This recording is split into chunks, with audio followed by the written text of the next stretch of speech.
Hello ladies and gentlemen, this is Daniel here again with another edition of Daniel's Horror Review. This week I'll be doing the 2011 film Cabin in the Woods, written by Joss Whedon and Drew Goddard and directed by Drew Goddard.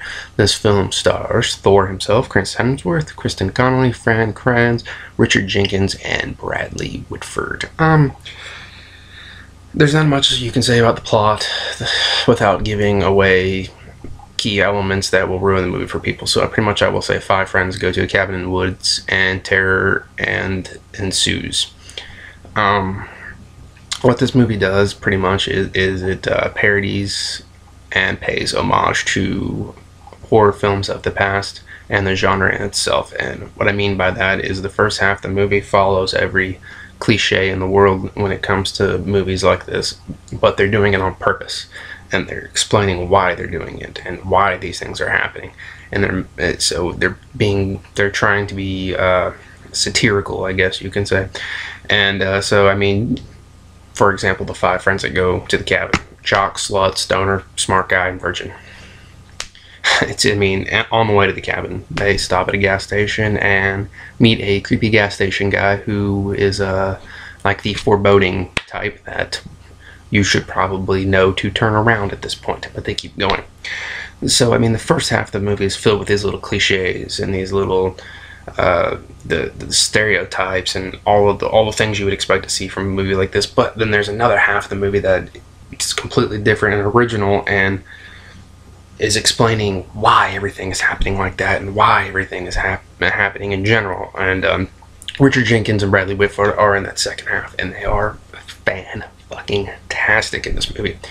They honestly steal the movie for me. Like, if they weren't in this movie, I would probably burn this movie. It's not that bad, but they are brilliant. They're hilarious. Every scene they're in, they steal it. They're amazing. I mean, as far as the group of friends that go to the cabin, I mean, it's Thor plays your typical jock. Kristen Connolly plays your typical heroine, virgin, and probably the best actor out of the group is Fran Kranz, who plays the stoner, and he's the funniest and he has the better lines. I mean, he's probably just better. But they're all very stereotypical. The dialogue is so stereotypical, but the dialogue is stereotypical in a way that is making fun of the fact that it's stereotypical. It's very witty, and that's the way the first half of the movie rolls, and it keeps you guessing and keeps you guessing, and is building. The first 2 acts build to the third act, in which it lost my attention completely come the third act.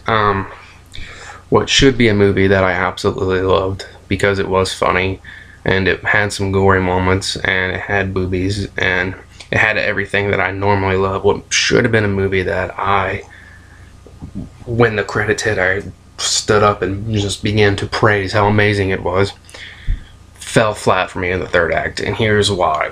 The whole movie is building, the whole movie is trying to act like it's smarter than it is. It's being, it's being witty and funny, and it's trying to be original, and then it hits this third act that just, if I could tell you all the reasons why I don't like it, I would give away the movie, so I can't, but it's very dumb when you sit down and think about it. Very, very stupid third act. Very overblown, just dumb third act, and the ending to the movie is so, I mean, it's not anticlimactic, but to me it was anticlimactic because I wanted so much more.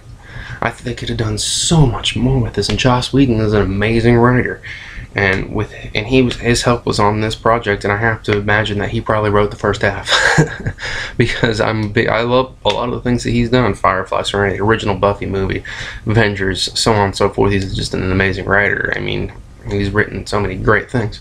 Toy Story, and I think that maybe part of why this movie fell flat for me might be because it was from Drew Goddard, who's a first-time director. I think maybe put a better director in place, they could have made the third act that was there better and more attached to the movie, and I might not have just kind of lost interest when that came around.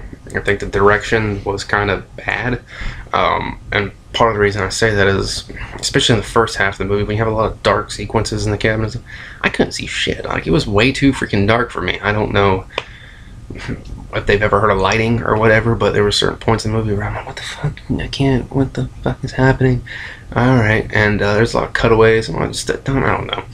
The directing could have been better, and I know this movie got a lot of rave reviews and everything, and it is different and it is original. The third act is still different and original. It's just for what was going on in the movie, I just didn't. It just lost me. It's like the third act to this movie could have been on a different first two acts, and you could have made an amazing movie.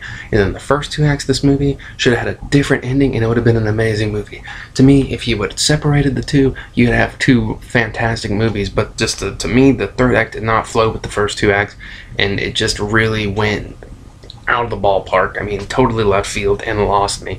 Even though there was some really cool shit in the third act. Again, paying homage to movies of the past. There was little people that popped up, little characters that popped up where you can tell were based off of things from other horror movies. I can't give any away because I don't want to ruin the movie for anybody.